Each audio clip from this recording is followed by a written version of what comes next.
What up, Fightful friends and family, and welcome to another edition of Fightful Wrestling Roundtable. I am your host, Shaq, heading over here this time twice a month. I missed last month, guys. I was getting married. It was chaotic, but here we are back for another edition.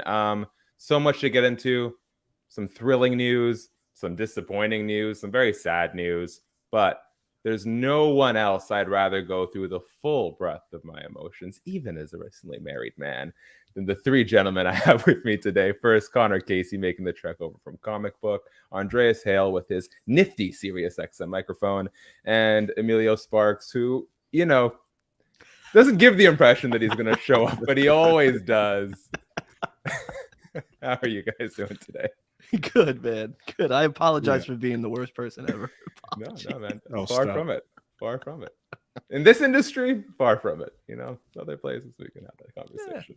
Yeah. Man, there's so much to get into. I know Andreas only got you for 30 minutes, so I want to get right into it very quickly, guys. If you have maybe made the trek over here with one of these wonderful gentlemen or myself, please give Fightful a subscribe, thumbs up, all that good stuff. Help support all the great work that Sean Ross Sapp and company do. Shout out to Alex, who could not be here to co-pilot this week. False advertising. That is my bad. We will see the Queen of the Ring very, very soon. But hey, that's another month I go without being bullied, so I'm okay with it. Guys, let's start with the good before we dive into the contrived, confusing, and controversial.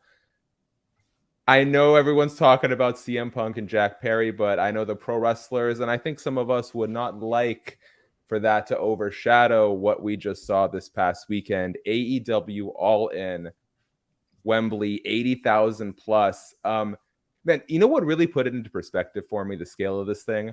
That's the biggest crowd that Sting has ever wrestled in front of. In the 60s, on the verge of a retirement tour, he's getting a once-in-a-lifetime moment, not to mention all the young up-and-coming talent.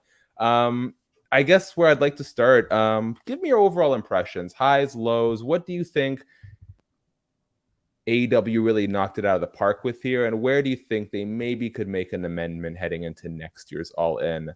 Connor, we'll start with you, man. Whew, okay, well, I would say I was really blown away by the just television presentation. That was their first attempt at a stadium, and I thought they nailed it. It felt like a WWE show in a lot of ways, being able to get the whole size and scale of everything. For a card that it really felt like many pay-per-views with AEW, it felt like it came together within the last week or so. I thought they nailed it. I thought that the storylines that they were trying to get across, the British crowd 1000% reacted to, and there really weren't any stinkers on the show, even though Tony has a problem with overstuffing the pay-per-view card from time to time. This didn't feel too long, nor did it feel like you could have trimmed the fat anywhere. I thought they nailed it. Andreas. Echoing Connor's sentiments, it was an incredibly consistent show. The pacing was on point. There was not a bad match on the card. To me, it was my favorite pay-per-view of the year, and that includes all WWE Premium Live events. I've just felt like it was a very steady, well-booked show for what we saw. My complaint is how we got there. Some of these matches that were thrown together without a proper build, some of them could have used a better build. That's always going to be an issue with AEW, the storytelling aspect of it. But what happens between the bells is incredible. And I think they really pulled off a show that I never felt tired. Like, I've covered a lot of AEW, I'm sure as the rest of us have, and there's usually a point in those shows where you go, shit, it's when is this thing going to end? I didn't feel that way with this particular card. I enjoyed it from top to bottom. It didn't have a standout match like Omega and Ospreay, for instance, but I feel like it was just incredibly consistent. Everything delivered. Emilio. Well, to piggyback on one thing Andreas said, I don't feel they needed a standout match, because I think the event and the pop and circumstances about performing in front of a live crowd was like the onus. That's the thing that everybody was gravitating towards, right? Like, the crowd was hot from start to finish. They were live.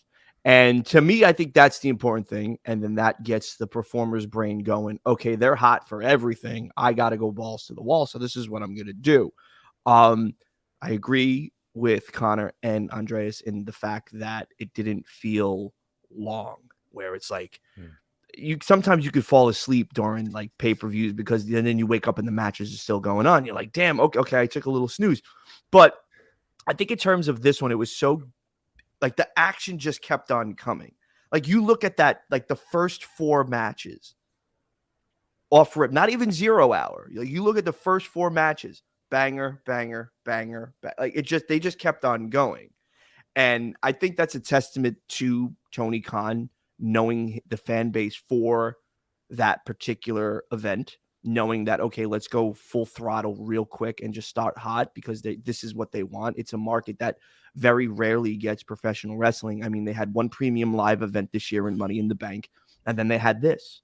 So to see like, you know, and 2 opposite sides of the coin as well. You're getting that WWE pop and circumstance with the polish and the way WWE does something, and then you're getting a completely different production value in AEW.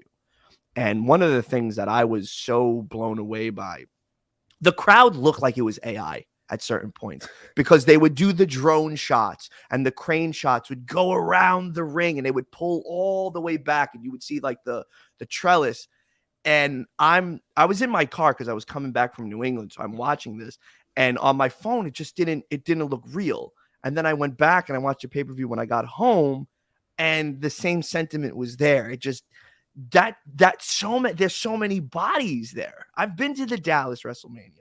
I've been to Santa Clara. I've been to the last like 10, and those, you look at a sea of people, they all just become dots. But the magnitude of it performing in front of over 81,000 people is crazy to me because it did not look real. It just didn't look real.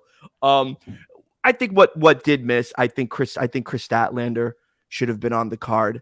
You know, they've been building with her and Ruby Riott for several weeks now. I also think that the promotion of the card really, it should have been cemented earlier on so we knew what was going on. But I think in terms of execution, Renee and company knocked it out the park with the pre-show. I think 0 hour is great, starting off with Max and Adam Cole, and then them bookending it at the end with them was just, it was a good way to go out. So there's really no complaints. For me,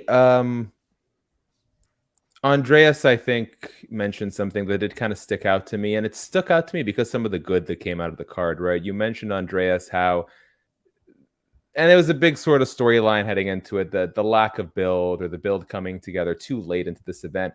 And there were a few moments there that really struck me. One in particular was, I thought it was so dope seeing Saraya walk out there with her family, having her mom get involved. Really buoyed by the fact that they had a whole movie about her and her family. I feel like it's so cool how much of an impact that's actually had on that family's sort of legend among modern fans. I think that's something you could have weaved into the story heading in. I feel like there could have been an element of her and Tony Storm saying, hey, you know what? My family's here. This is a big stage for me. If you could do the friendly thing, I promise I'll return the favor. And then you had a way to sort of tie into a story that was playing out in real time. I also think when you guys mentioned the bloating of the card, to me, the matches that stuck out the most, or the stars that I feel like got the biggest rub from this card, were MJF, were Adam Cole, were Will Ospreay. It was the moments where you gave two professional wrestlers the chance to tell a story and work. I did like the 6-man tag. I did like Stadium Stampede. I think there are room to sort of give fans different types of pro wrestling, and I think it's one of the things that makes AEW a proper alternative. It's that they offer so many different kinds of wrestling for every fan. But most great storylines, most great matches in this industry are remembered as one-on-one encounters. We just mentioned Kenny Omega versus Will Ospreay at Forbidden Door. I understand, especially with the context, you want to give as many of your talent as you can an opportunity to be on a card of this scale. But it's just a reminder that, man, when you put the two right talent together and you give them time to tell a story, we can really make some magical things happen that are going to expedite your star growing potential as a secondary company, so to speak, to WWE's, I guess, A side. Man, Adam Cole and MJF, that's not the direction I thought it was going to go. I'm much like the Bloodline storyline. maybe it's not how I would have booked it. Then again, there's a reason I'm not a booker. Right. They've earned enough good cachet here that I'd like to see where this goes. And I'm glad that they didn't just like stomp out the storyline, because there's still so much room for this to get better. So props to them for doing that. Now, because it's already dominating the live chat and has been since we started, I think Andreas knows what we're getting to. And guys, much like Facebook influences elections, if you want to let your anger fuel you into some super chat donations that you're going to regret when rent comes due at the end of the month, go ahead, leave $1, leave $1,000. Tell me what you hate about CM Punk or Jack Perry, and we will talk about it in greater detail. I just want to know from the Fightful faithful that are about to give monies to Fightful, right? Because Sean needs to put another wing on his house. So let's just keep that going. He needs an indoor pool and a grotto. So let's do that. There's only so many athletic greens and blue chews the man can sell. Donate to the cause, okay, people? I want to go visit Sean Ross Sapp and have a vacation home on his property. Aren't you exhausted about hearing about the ongoings of Philip Montgomery Punk? Aren't you just... I'm done. It's the most exhausting thing because it overshadows all the really cool things that brother does on camera. And this also overshadows an incredible heel turn and a character development for Jack Perry, because now it's like you two brothers are going at it over gimmick glass. Mind-boggling. It's like... just enjoy being rich. Just enjoy being rich. But from a fan standpoint, is this what you really want us to cover and get really in depth about? We only have the great Andreas Hale for about 26 more minutes. Is this what you really want Andreas Hale to go into? Okay, you know what? I do want Andreas to get to share some Bray Wyatt and Terry Funk stories. So you have convinced me. But before we get there, let's at least give the emotional weight of this something. Yeah. Of course. Let's twist it a little bit. What is it about this that's so exhausting for you, Emilio? You know what it is? I just think when somebody is that much of a lightning rod and is constantly under the microscope, whether or not he sneezes, he farts, he bumps shoulders with somebody, or the main sentence you constantly hear now, and I want it to be a t-shirt from him to make it even more meta, is, do we have a problem? Because like there's always seems to be a problem.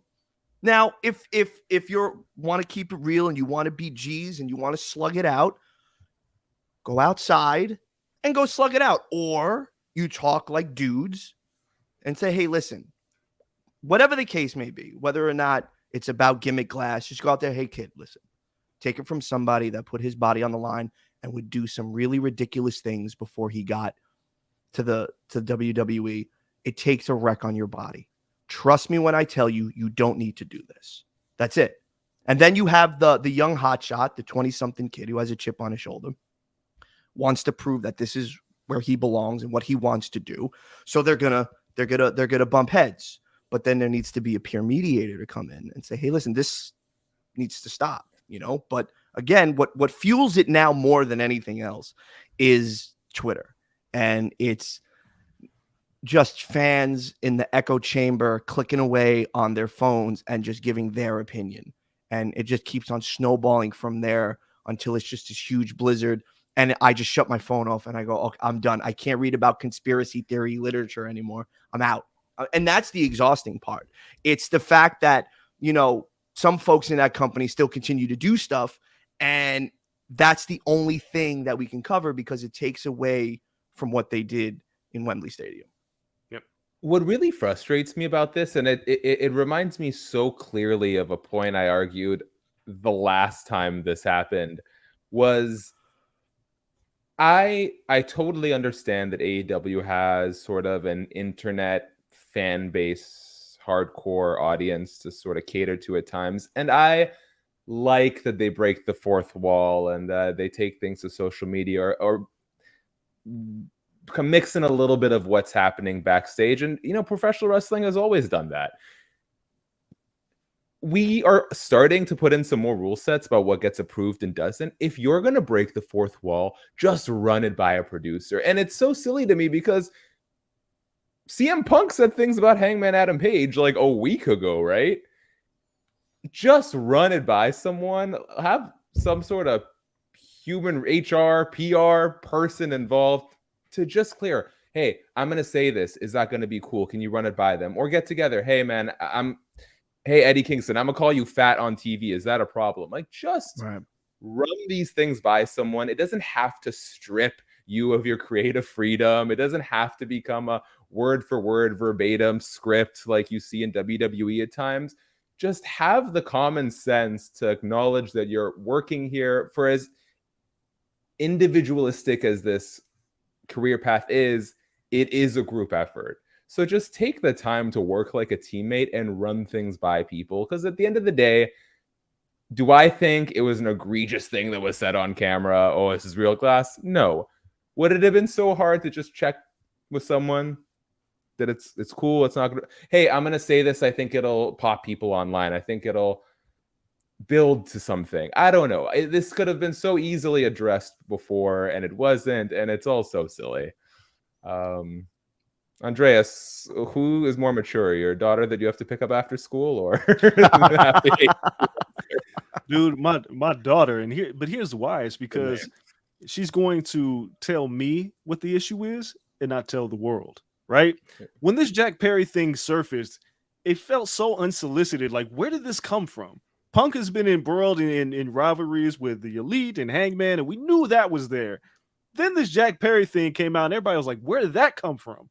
And now it could have just died. It could have just died and could have been left alone.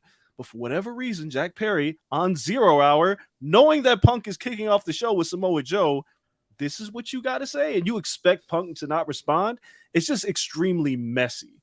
And to your point, Shaq, just run it by a producer, because if we're going to do anything, let's make some money off of this instead of just doing stuff just to be doing stuff and to get a headline on Twitter and have people pick sides. It's mad corny.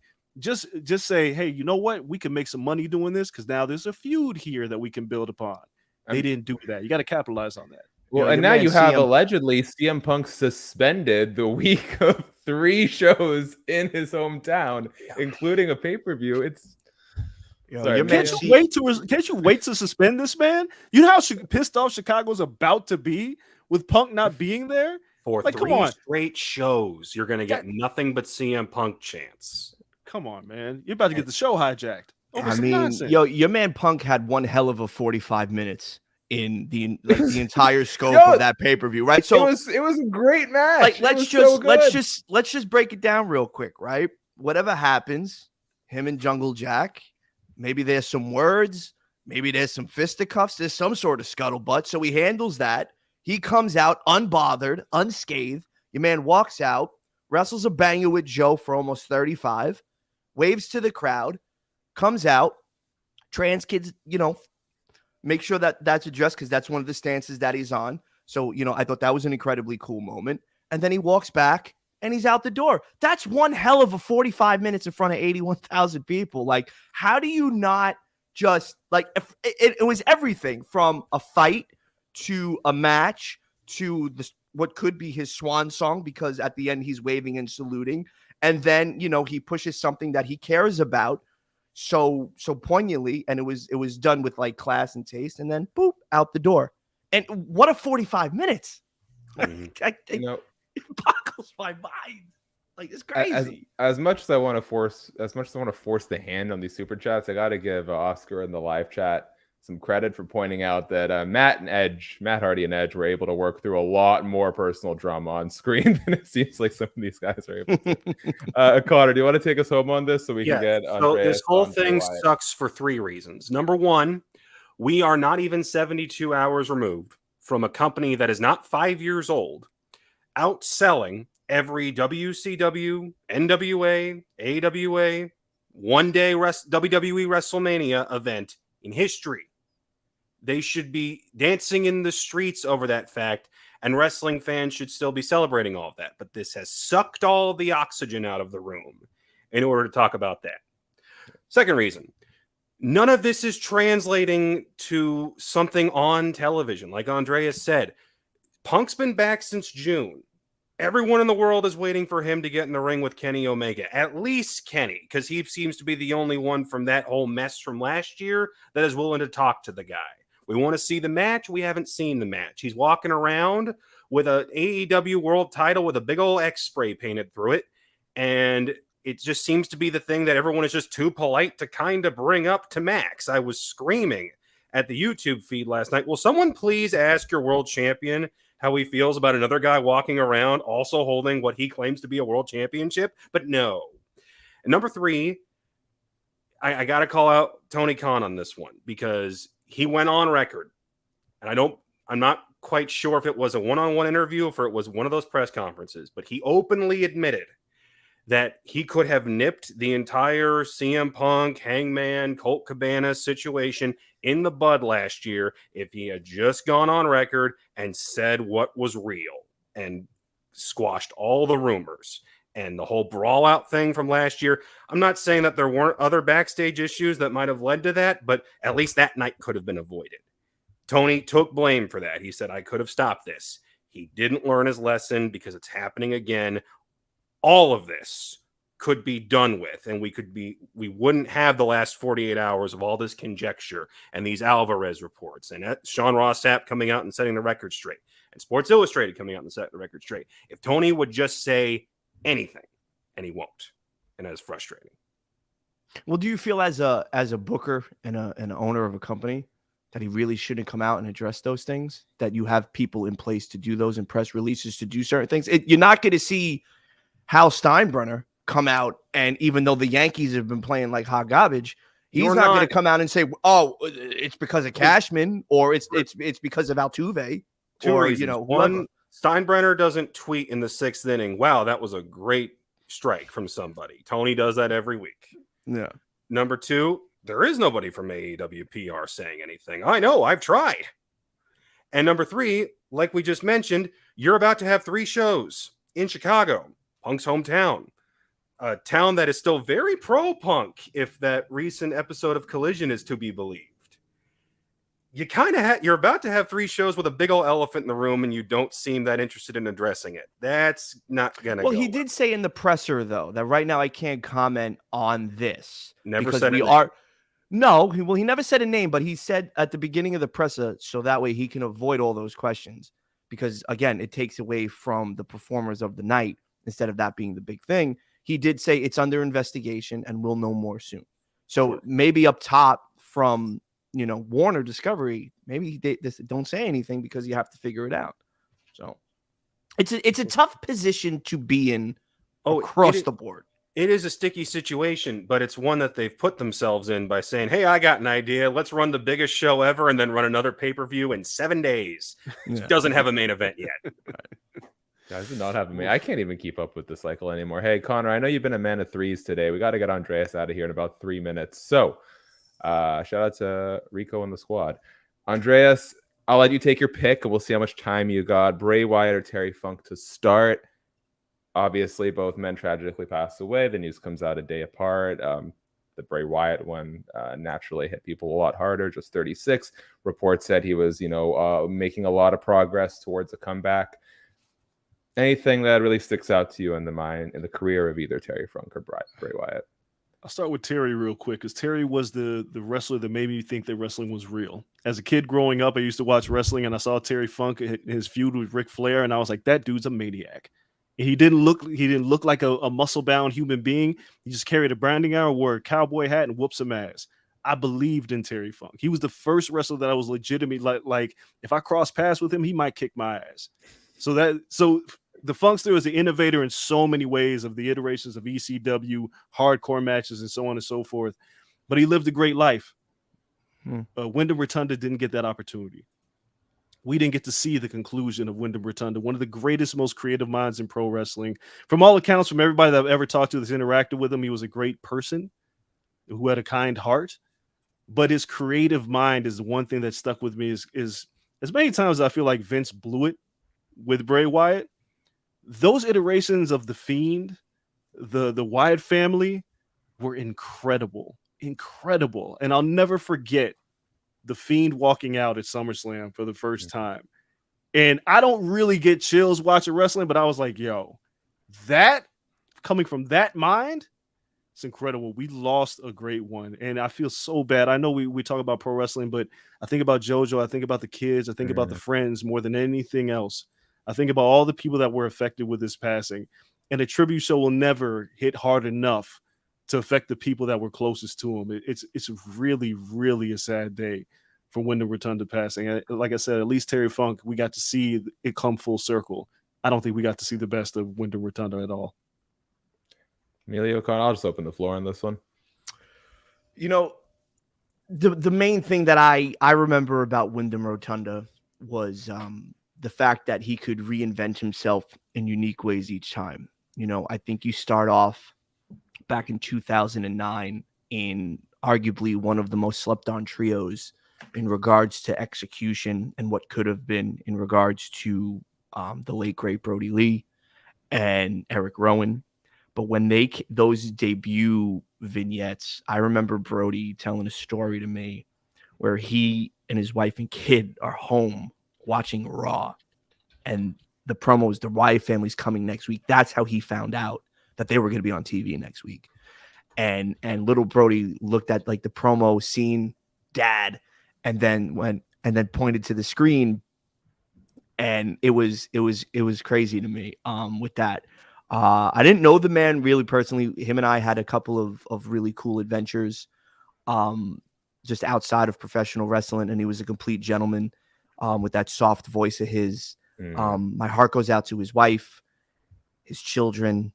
It's sad, man, because what he was able to do was captivate people in several different ways. I personally love the Wyatt family more than all the other stuff, because I thought there was just so much that you could have still did with them, and the whole world in his hands with John Cena was one hell of a way to start.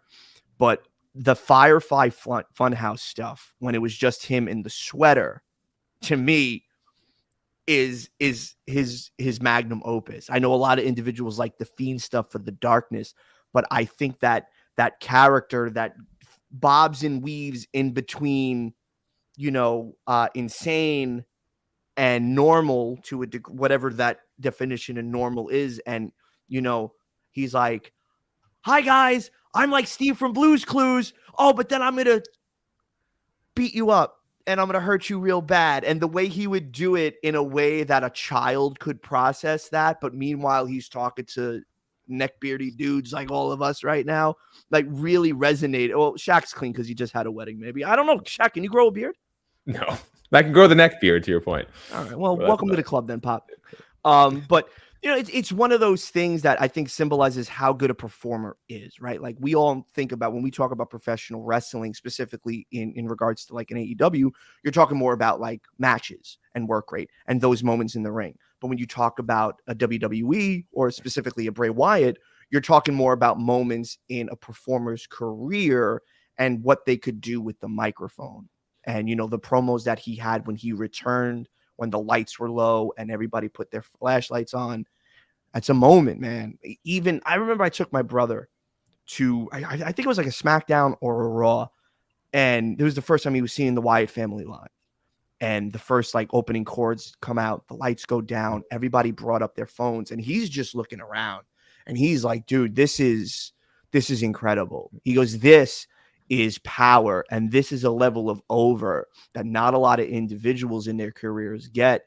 So, I appreciate the time that we had watching this man's matches, and we can go back and look at this small body of work and really appreciate and go back in maybe a couple of years and be like, yep, they could have did more with this guy, but what we got was damn good. So condolences. And just Terry Funk, how can you it's Terry Funk, 50-year career. The guy, revolutionized what you think hardcore Texas tough guy style wrestling is. Andreas is right. He came out with a branding iron. That's how I first learned about him, was through the pages of Pro Wrestling Illustrated, because I didn't get, I didn't have cable for so many years. So I had to read about him and his brother Dory Funk in the pages of Pro Wrestling Illustrated.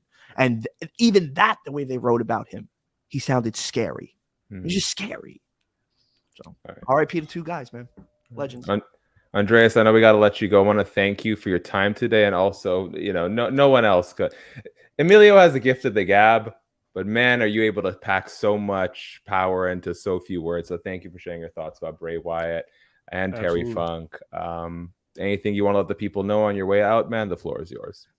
Nah, not really, man. Just keep following Fightful, and I love the work that you guys have been doing over there. Shaq, obviously, we've met a few times. Emilio, Connor, y'all take this show on the road. Keep it going. I'm gonna go pick up my daughter, and y'all have a good one, man. Thanks, man. All right, later. There we go. All right. Well, that's not how. Oh, wait. Actually, no, I am prepared for this. Look at that. Bam. Wow. Look at you, man. Look at that. I'm going to plug something for Andreas. Google Our Heroes Rock.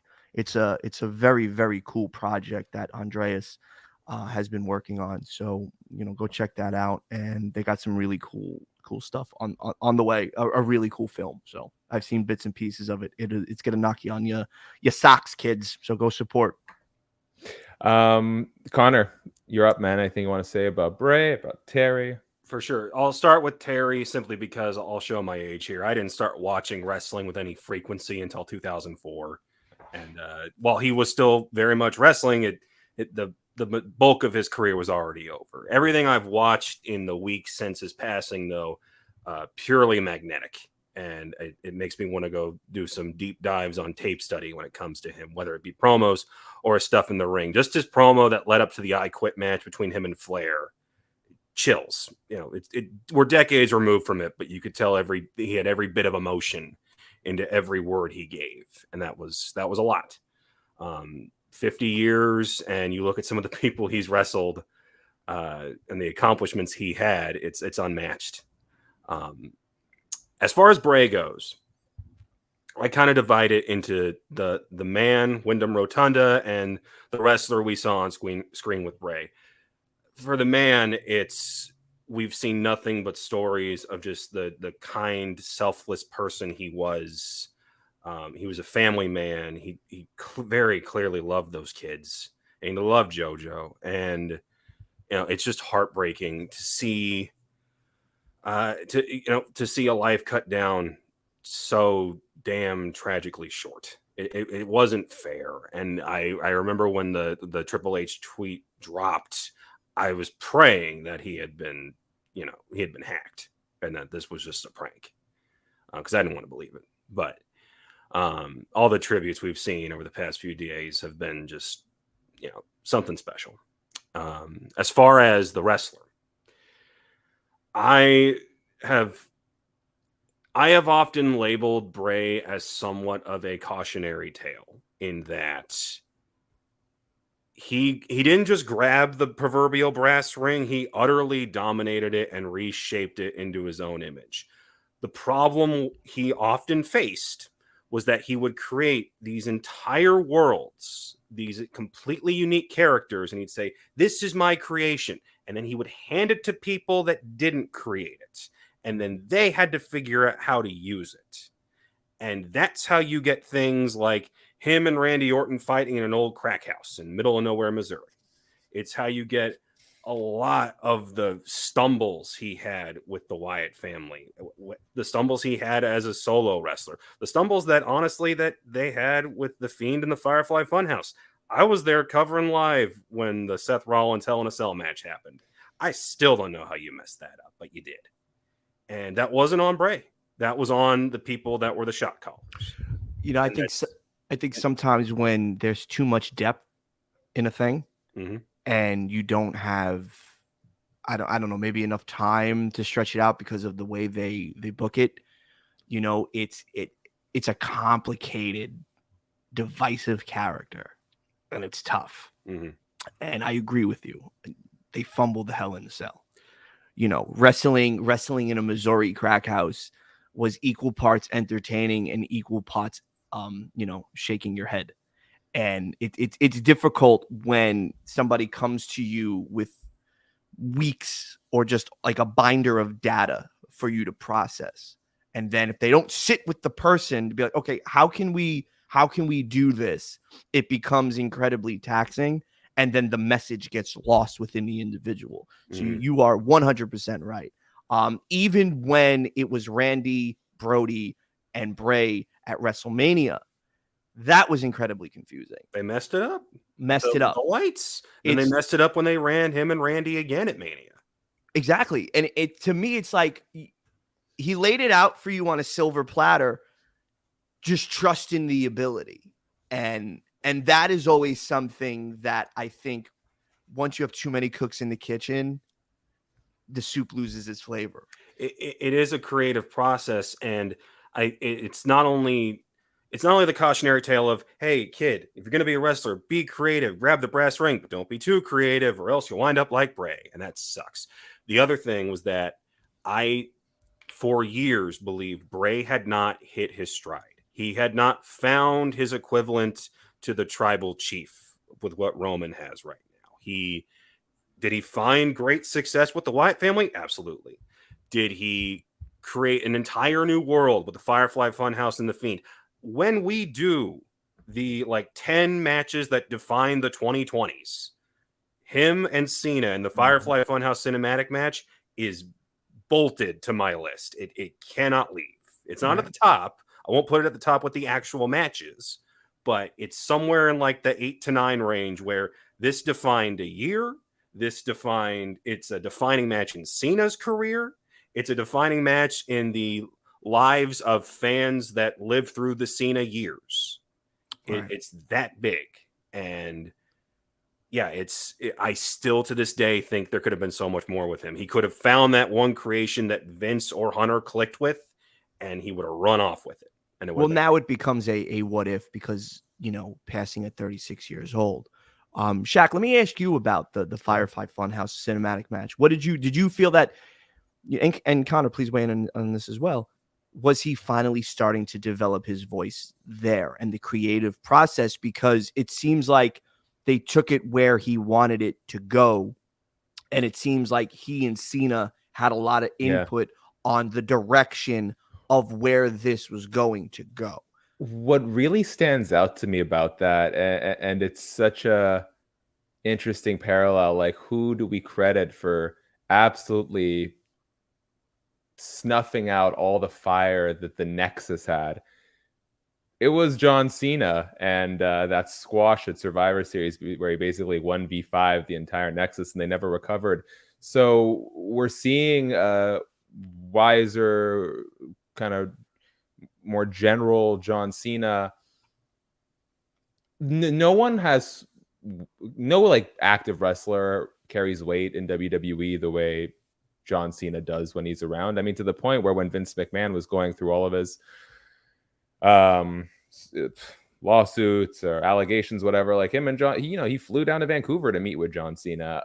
For John Cena to give Bray Wyatt that seal of approval and to stand behind his ideas, and I'm sure him and Bray Wyatt collaborating and bringing these ideas to WWE in a way where John Cena's I'm on board with this. I can't imagine a bigger validator behind the scenes.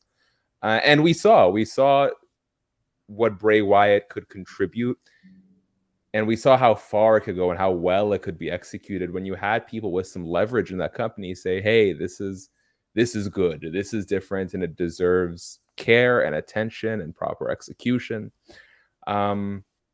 I think I don't know if there's a moment in Bray Wyatt's career that points to the potential that he had as much as that match, because of the scale of it, the event, who was involved. That takes a lot of trust to do something so out of the box with your number one commodity in John Cena. That requires a lot of trust. Mm-hmm. That match happens for 3 reasons. Wyatt's incredible imagination, Cena's self-awareness to basically fight in a meta story of his own career, and Vince McMahon's desperation in an unprecedented time to where they were going to let the leash off because, hey, we need content and we don't know what's happening right now. It feels like the world's ending and we're in an empty performance center. Go nuts. And I think there's no greater demonstration of this is what it looks like when he doesn't have the leash on. And then you fast forward to a year later when the leash was back on and you have Wyatt's on fire and Alexa's dressed like the Grudge for reasons we don't quite know. Randy beats him with 1 RKO at WrestleMania. And then all the reports come out that, they didn't have a end game in mind for this. They just kind of made it up as they went. Right. I think we're also forgetting that SummerSlam match too in the Bayou or the Swamp. What was that? The Wyatt Swamp fight. Yeah, it was the Wyatt Swamp fight. Extreme Rules. Yeah. You know, I think all of that was a catalyst because of what the Hardys did with deletion. Yeah. Mm-hmm. And you're right. I think their back was against the wall in terms of filling this card real quick. And they knew, okay, we have to do this in a way, because you got two different cinematic matches that WrestleMania, you know, with AJ and The Undertaker and Bray with Cena. And both of them completely different styles, but both of them were very dark. And both of them had a tone to them and a heaviness to them, where I think they tried to replicate that with the Bayou Swamp match, and it just didn't work. Now, again, who has more control, who has more say? Because, you know, they'll give you enough leash the first time, and then when it becomes a thing, they're going to snatch it right back. So, you know, you always question, like, if they gave certain performers a little bit more leeway, you know, what could they do? How could they have really brought this? And Shaq, yeah, you're right. I think, you know, we never really fully got to see a final version of what he wanted to become, piggybacking off what Connor was saying, where Roman got the tribal chief. And unfortunately now it'll be a huge what if, you know? And one of the things that I also seen on Twitter that was really emotional for me was how much of the fabric of Bray's passing was also connected to Brody, because you don't get Brody without Bray, and you don't get Bray without Brody, and so on with Rowan, and so on with Braun. So, like, these guys are forever entangled together, and you can't mention one without the other. And as painful as it is to see that in less than 3 years, two guys are gone that work together, you also get this really, even the NXT, if you watch the old FCW stuff, they were cooking down there too. So it's like sadly you do have a body of work that, you know, will be remembered, but you don't get to see guys like Brody and Bray together to really finish what they started. So again, my heart goes out to Amanda and her kids, and my heart goes out to JoJo and her kids. So to tie a bow on this, because we do have to move on. As you two were speaking, particularly you, Connor, about sort of your gripes with the way that his character was executed, not necessarily on his end, but on the WWE creative end. To me, that kind of just speaks to the magic of Bray Wyatt, because we've seen throughout pro wrestling history, fans get behind talent only for the promotion to either not recognize it, or to bury it, or to mishandle it. I mean, and it goes all over the place. Zack Ryder in WWE, Wardlow in AEW. It happens all the time. But what I love about Bray's connection to the fans is it never, to me, carried that sort of rebellious spirit that led Daniel Bryan to winning the world title at WrestleMania. It never seemed like the fans were behind him because they felt unheard or as an FU to the company. For me, it was always just because he was so intoxicating as a performer. Like, you could not help but to be drawn to what he had to offer, and how every time he came back or he reinvented himself, it was something so completely out of the ordinary that as a viewer, you're just so compelled. The way lighting up the flashlights on your phones or singing along to the music, it made you feel like you were a part of the Bray Wyatt experience in a way that I don't know that many pro wrestlers have captured. So it's always, even to his return at Extreme Rules, it's always really stuck with me how he could mold and shape and bring the fans into something that, candidly, you know, can be a little hokey at times. It's not for everyone. I'm a horror enthusiast, so it's very much up my alley. But he took such unusual alien concepts in WWE and pro wrestling and made it something that you just couldn't help but be drawn to. And I really do think that's the magic of Bray Wyatt. Now, Emilio did mention both AG1 and Blue Chew, but we got a different sponsor for today. Who do we got? NordVPN.com/Fightful. Block online trackers, annoying pop-up ads, unlock geo-blocked content. Maybe you missed the WWE Network. Maybe you want that AEW Plus. Maybe you want to subscribe to overseas services so you can get UFC pay-per-views at a reduced rate. Well, NordVPN.com/Fightful allows you to do that, and you can do it with 4 months for free with that link. Not only that, you get your 30-day money-back guarantee as well, just in case you don't like it for any reason. It works on all of your devices, so you can do this stuff wherever you are. Maybe you're on that unsecured Wi-Fi at the airport, the hotel. Yeah, it can be dangerous. Your info is at risk, but you can still gain access to all that stuff. Check out all of your favorite shows, or maybe shows you haven't discovered before, with NordVPN.com/Fightful, now with multiple tiers, so you can get whatever services that you want. NordVPN.com/Fightful. NordVPN, protecting your personal data and hiding your search results. Connor, Emilio, I do want to finish on some WWE stuff because we haven't talked about them a lot. I do want to say, as Connor, very much on your end, baby boy over here, did not see a ton of Terry Funk. I mean, I've been watching wrestling since I was basically born, but Chainsaw Charlie, unfortunately, was the first thing that popped into my mind. Going back though, that's not bad though. No, it's not bad. I remember asking myself at the age of 4 why this man has ladies' underwear on his face. But going back, one of the things that I really enjoyed was his ECW run and winning the ECW World Title at Barely Alive 1997. Because for me, a very formative part of my pro wrestling experience, being in late elementary school, early high school, I guess what you guys would call middle school down in the States, would be TNA Impact. And when Kurt Angle, Christian Cage, Sting, these guys started lending their credibility to a smaller organization, in many ways I feel Terry Funk did that for ECW. And I wouldn't call it an inherently selfless act, but I really love when there are wrestlers who don't have such an inflated ego that being in anything but the number one promotion is considered, honest work. And to see sort of Terry Funk lend the kind of credibility that only a guy like Terry Funk could lend to ECW, not a whole lot of wrestlers of that era coming from other promotions would have been accepted so welcomely by the ECW fan base. And Terry Funk is cut from that cloth. So to me, I love that his legacy is tied to the short history of ECW. Well, Terry Funk to me is in two things that I absolutely love, right? One, Roadhouse with Patrick Swayze.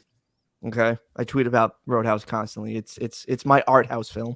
It's one of my favorite films. But two is ECW stuff, right? And I also think coming into what he had, his body of work into the 70s and 80s, coming into the 90s into ECW, when it was a promotion that was literally, as Jerry Lawler would like to say, a bingo hall. Right? It was the precursor to the indies of what they are now. A lot of independent professional wrestling companies now can glide like gazelles because ECW crawled. And yeah, Shaq, you're right. He added a legitimacy to ECW, but also, like you said, it's not all, selfishly. It could be a little selfish too, because here you have this hot underground gonzo promotion, right? That is talked about in chat rooms and message boards and all these other little AIM things that I used to go on AIM and talk wrestling about. You have these guys here, these outlaws, New Jack, the Dudley Boys, Sabu, Taz. They're all bleeding up a storm. And then you watch this, because I'm in New York, so I would watch this on Madison Square Garden Network at 2 o'clock in the morning, and your mind is blown, and you're like, what is this? Wait a minute. There's chicks scantily clad, there's barbed wire, there's fire, and oh wait, there's a former NWA world champion wrapped in barbed wire with Sabu right now, where they have to stop the match and cut them out because they're intertwined together. And it cuts Sabu literally. So Sabu has gashes with that. So it was incredible to see, and you're like, well, wait a minute, how old is Terry Funk? At this point, guys like him, you would assume they're like in their 50s. No, Funk's really in his like 40s doing this, and he didn't have to do it, but he wanted to do it because he was still a competitor, and this was the style of match that he really wanted to get into, and he didn't mind mixing it up and getting bloody and cutting himself in Philadelphia. And like you said, ECW was real niche. It was a box within a box at a time that I don't think anybody could ever replicate. And that was such a hardcore, devout fan base where nobody could really come into that. You really had to be a special type of performer with a nuance onto your own and have cojones of steel to walk into and do the things that he was doing. And his promos weren't polished. He would say real coarse language, and he would try to offend as many people as possible. And I don't think anybody embodied an ECW mentality or even carried the flag outside of maybe like that original 6 more than Terry Funk. In closing, guys, here, it took about 50 minutes for the CM Punk chatter to die down, and then someone decided to bring it back. It is a super chat, so I got to do it. Speaking of my search history, 16-pound ham asks, "Don't middle your top babyface." CM Punk quote. I mean, yeah, I don't know. I'm very interested to see how this reported suspension plays out. What's going to go on there. Connor, you and Shaq cover this stuff, right? I really don't cover professional wrestling. I'm more of an opinionist by trade. Now, do you guys? Does this really get the clicks clicking and the pewters puting? Oh, I bet. About like what is like, is the algorithm just going ham and eggs every time you just put CM into the, like, why do you feel? And listen, we all know why, but why do you feel, your professional opinion, why do you feel that this is a lightning rod that people just want to know? Is it because we all want to be inside baseball? Is it because that we find this interesting? Is it the infighting? Is it California versus the Midwest? Because it seems like anybody from the West Coast has beef with this man from the Midwest. Like, what is it about that you feel just people just gravitate towards this and want to just eat it all up? It's a combination of things, many of which you already said. He is a magnetic personality.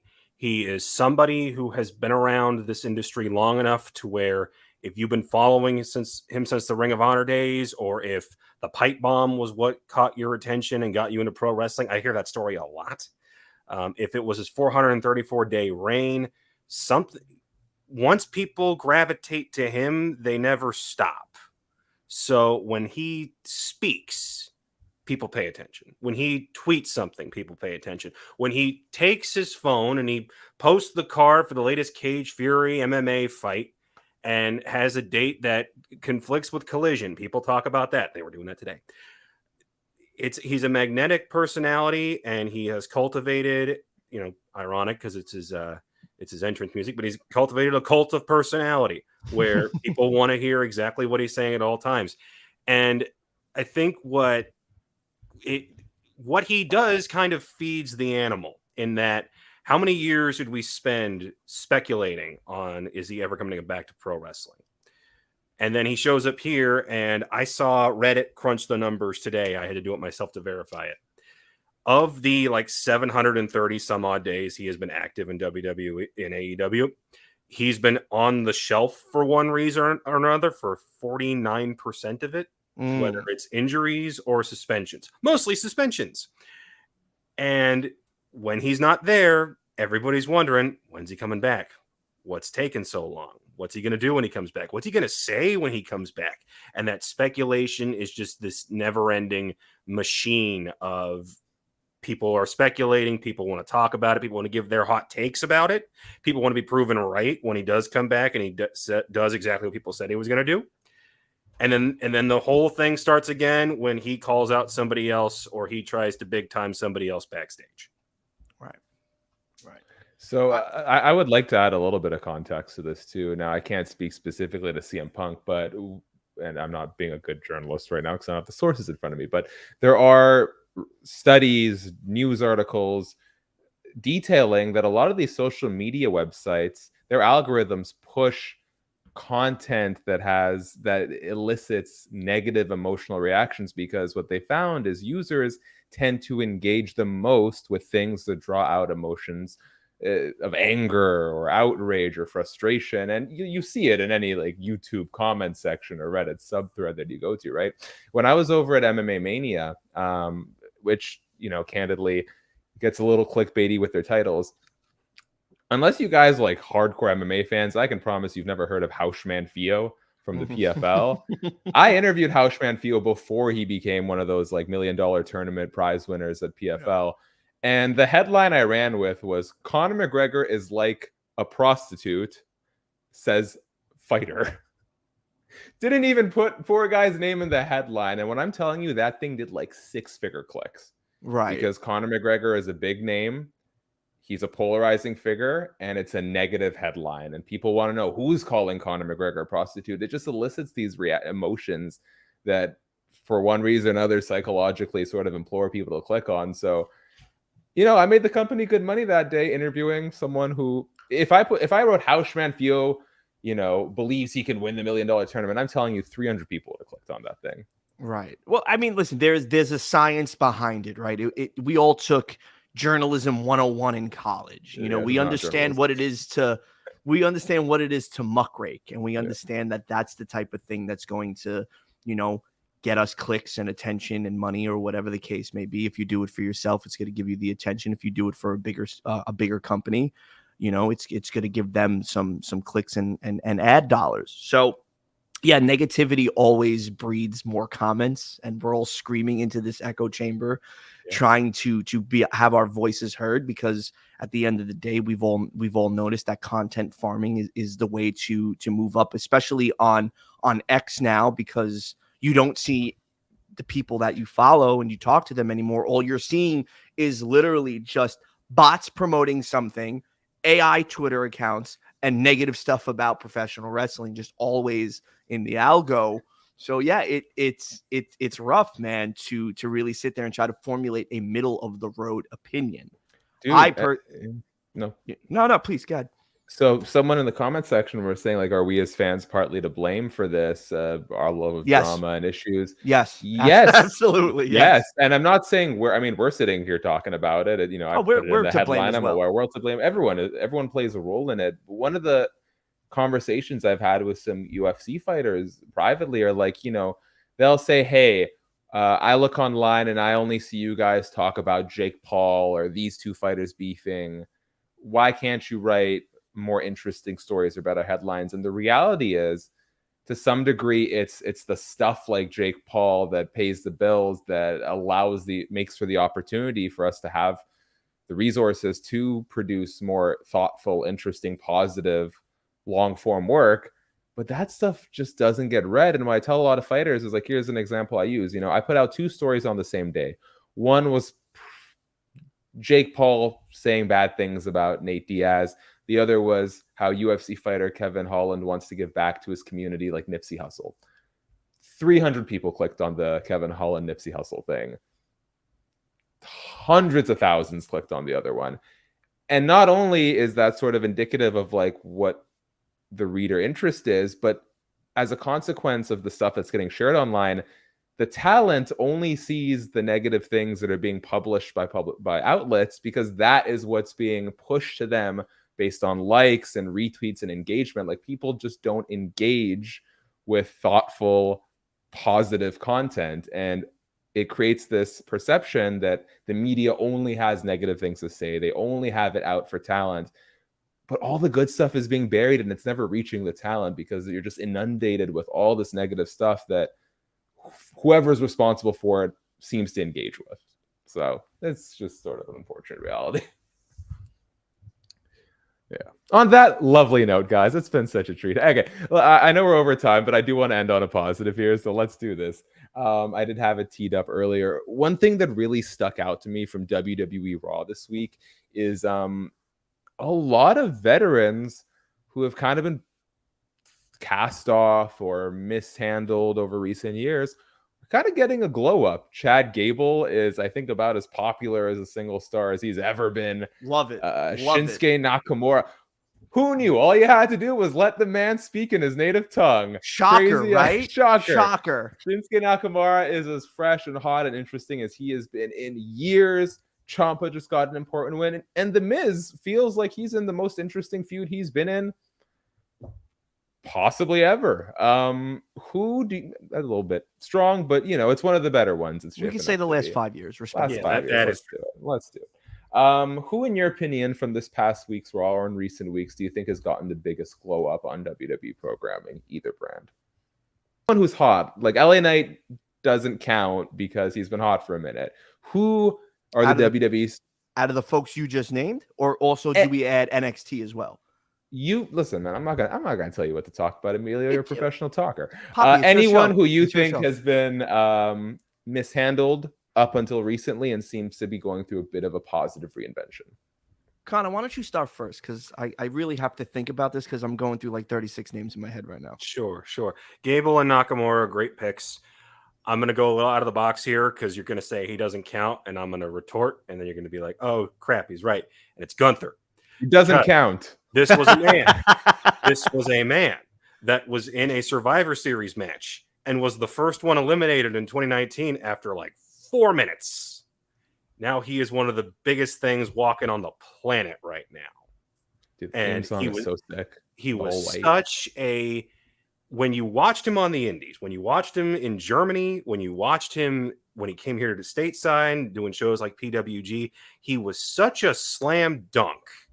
But it was one of those situations where you're like, Vince is not going to know what to do with this guy because he would have fit right in with San Martino in the Garden or fighting guys like Funk in the 70s. But he wasn't what the ideal WWE superstar looks like in 2023. And to his credit, dude got in the gym and put on muscle, lost some weight. But the in-ring stuff is exactly what it looked like 4 years ago. He's chopping the hell out of people. His moves are simple, but they look devastating. And all he has to do to get people to boo him is stand on a table and start talking smack. It's beautiful in its simplicity. And the fact that they're actually embracing that and pulling back from some of the stuff where I felt like Vince was just like, well, he's Austrian, right? Well, make him look like, the guys from the 40s. It's like, Vince, those were the Germans. I don't care. They thankfully pulled back on that a little bit. Don't forget, they gave him like some SS General's name in the original rebrand. They did do that, but they've thankfully pulled a little bit back on like the drapes coming down and it's his face on the side. I'm like, can we fucking not? I thought they were going to go the Kozlov route, to be honest with you. I was like getting really, really nervous. But then he lost a couple of LBs and they were like, let's strap the rocket to him, kid. Emilio. So, all right. So first, I think from NXT, it has to be Wesley. Right? Yes, he was a North American champion. But what he's been doing now, post that with Carmelo, and Carmelo saying, you ain't him, I'm him. It's cute.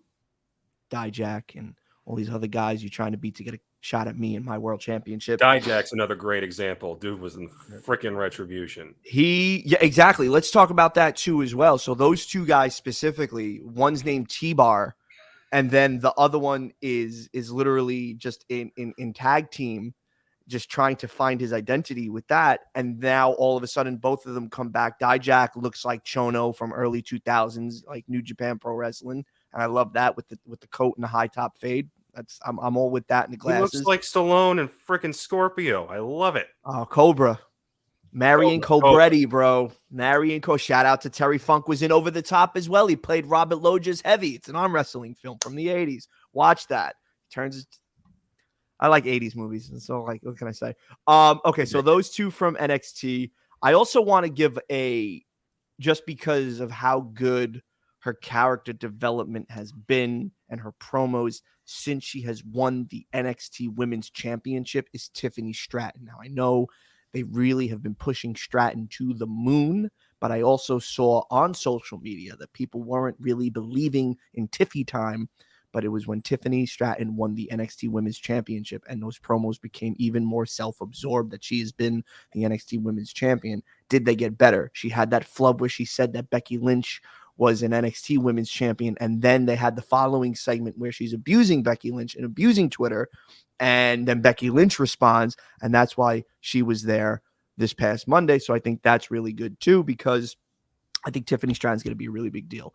In terms of what we're seeing now, yes, honorable mentions to everybody that Shaq and Connor have mentioned, but I also think as well, what we're starting to see now in the glow up is the Street Profits with Bobby Lashley. That's a great answer. Totally slipped my mind. Let's go, because the Street Profits started to flounder, right? They have one of the greatest intro songs in the last 10 years of professional wrestling, but it felt like the act was stale, right? They were baby faces from the call up till now. And now I want to see them become badass heels and really go after Owens and Zayn for the tag team championships, because eventually those belts have to come off those guys and they have to put them on somebody else. Well, now you're building with Bobby. When Bobby hit that spear on SmackDown, that crowd erupted. So now I want to see them piggyback and make this trio a dominant trio, and they focus on getting over the Street Profits to really make a move, because there is no tag team that is bubbling right now to go against Kevin Owens and Sami Zayn. So that's what I want to see. Big time glow up Street Profits. What a great answer on that one. Connor, yours was okay, but he picked Angelo Dawkins and this generation Shawn Michaels. It's a little hard to top that. I mean, listen, honorable mention to Trick Williams as well, but again, people were saying that, why are they wearing suits? What are they doing? Oh, they're with Bobby in the limousine. Because everybody thinks when you pair African-American performers that they have to do a nation-esque thing. No, just let these guys go out there and be great. And that's what they're doing. Yeah. They're being great. I think they learned a lesson from their original sort of presentation or expectations of the New Day. And then they became the best thing of the generation. What really stuck out to me when the Street Profits had their meeting with Bobby Lashley, and to your point, Emilio, quite literally a glow up, rocking the suits, looking fresh, looking like they mean business. We had been talking about a Hurt Business reunion for so long, and unfortunately, Cedric Alexander and Shelton Benjamin ended up being kind of collateral damage in all this. Yeah. But when you really think about the long-term potential, this iteration of the Hurt Business has so much more room to succeed than the one with Cedric and Shelton, unfortunately. And so when everyone was kind of like talking, I think MVP mentioned it in some interviews, and we're kind of thinking, man, could it happen? And to see the way WWE pivoted to this sort of second version of it, it just made so much sense. The moment you saw it, you're like, yes, this has legs and this could really go far. And hopefully some lessons have been learned. Since I'm the one who mentioned all those names earlier, I will go with Shinsuke, only because I feel like Chad Gable has been a pretty consistent part of Raw programming. The enthusiasm for the trio of him and Otis and Maxine has kind of been building. Shinsuke kind of had a moment with his return where they put together some video package. He's like, oh, cool. They might actually try something here. And then he started losing matches. And you're like, okay, here we go again. To see him go from basically like surfing on the beach, not caring, WWE doesn't know what to do with me, to just believable like B+ heel in across two segments. That was the other thing that really stuck out to me, is like, how rare is it that they have a superstar these days compete in two matches in one night, opposite ends of the card, have two big moments in one match, right? First beating Bronson Reed despite the big size disadvantage, and then turning on Seth Rollins after winning in the main event. Like, I don't remember the last time someone went 0 to hero in such a short time frame. And it's exciting because when Shinsuke cares and when WWE wants to care about his development, like, he's a pro's pro and he can do magical things, and we've seen it. And I don't think his best days are necessarily behind him as much as it is like there was nothing really worth sinking your teeth into. So I'm excited to see where this goes. We do have to wrap, guys. We do have one last super chat. Imagine how good the New Profits versus DIY will be. Another thing that we keep hearing about. Man, give me this reunion. I'm so excited to see it happen. Guys, we got to get out of here. Connor, Emilio, I want to give you guys the floor to start. Connor, where can the people find your awful opinions? No, okay. Oh, of course. They can find me over on Twitter at ConnorKCCB. All my written work is over at comicbook.com, and you can see me live in studio in beautiful downtown Nashville every Friday morning on the Comic Book Nation podcast, YouTube show, and Twitch stream. Guys, they don't give a lot of people live studio shows. Trust me, I still can't get one. This is my father's basement. Live in Nashville, buddy. It makes it easier.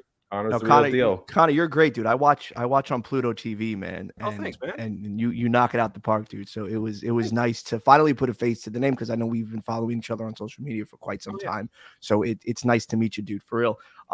Sure. You're a beast. You're very good at what you do, and I'm always entertained. And you always come like actual factual. So thank you, buddy. Salute to you. Shaq, you're the best too. I get a kick out of you as well, buddy. So I appreciate you for always asking. And if you continue to ask, I will probably make you sweat and respond later on. But you know that I'm always down to come hang with you and whoever else. As far as me, I have a brand new YouTube channel. I am either 18 years too late, or I am right on time with being a 40-year-old content creator. So if you want, follow the Emilio Sparks. I have nothing up there yet, but in 2 weeks, you will see a video of me doing yoga with a former WWE world champion. Just throwing that out there.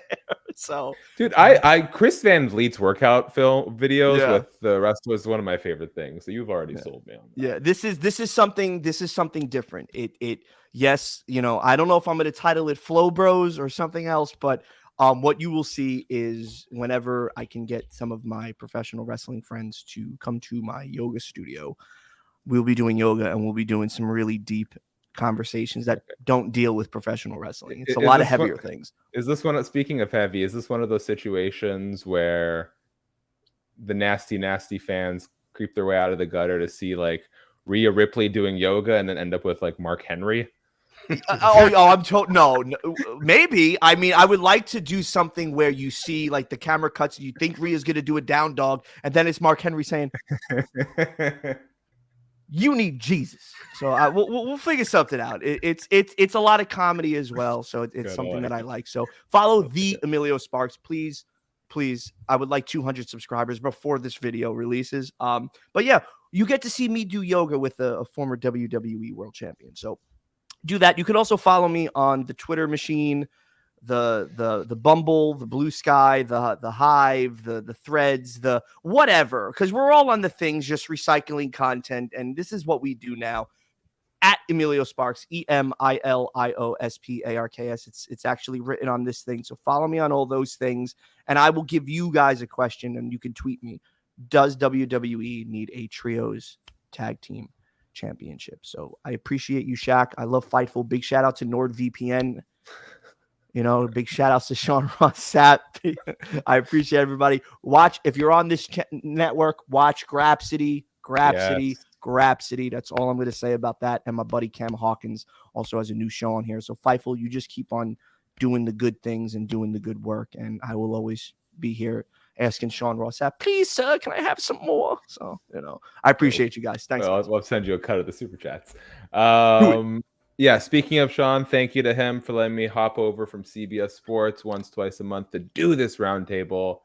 This is how I got into Wale Mania. If not for this, then nothing good happens. Stop. You know? No, you got into Wale Mania because we're boys. Stop it. And this is why we're boys. This is why we're boys. That's what I'm saying. Connor, I hope this year, if you are in Philadelphia for WrestleMania, I would love for you and the comic book crew to come to Wale Mania. Hell yeah. It will be the weirdest experience of your life, and you'll love it. Nothing but good. I don't know what to write in the review, but it's getting a 5 out of 5. You know what I mean? Guys, you can follow me at Shaq_Fu on Twitter, X, Y, Z, whatever it's called. Shaq MMA on YouTube. That's where you find my work every week, interviewing UFC fighters. We got cool rankings videos. Just shy of 25K subscribers. So if you can go help me hit that milestone, that'd be great. Shaq Wrestling for the pro wrestling interviews. I'm sorry it's been a little quiet lately, but we do have an interview up with the world heavyweight champ Seth Rollins from a few weeks ago. Give that some love. Go listen. Wrestling interviews never get old. Go watch The Undertaker. Go watch Malachi Black. There's so many good ones for you to digest while I try to get that back up and running full time. If you joined Emilio, Connor, Andreas over here for the first time, please subscribe to Fightful. Hit thumbs up. So many great shows. Grapsity, all the great work that Kate and Rob and Denise, everyone does. It's a big community over here. We're glad to have you guys. Thank you for the super chat donations. I am going on a tangent. Enjoy all the craziness that pro wrestling has to offer, except for whatever's going on backstage with CM Punk. We'll see you guys next time. Take care. Later. Our heroes rock. Salute to Andreas.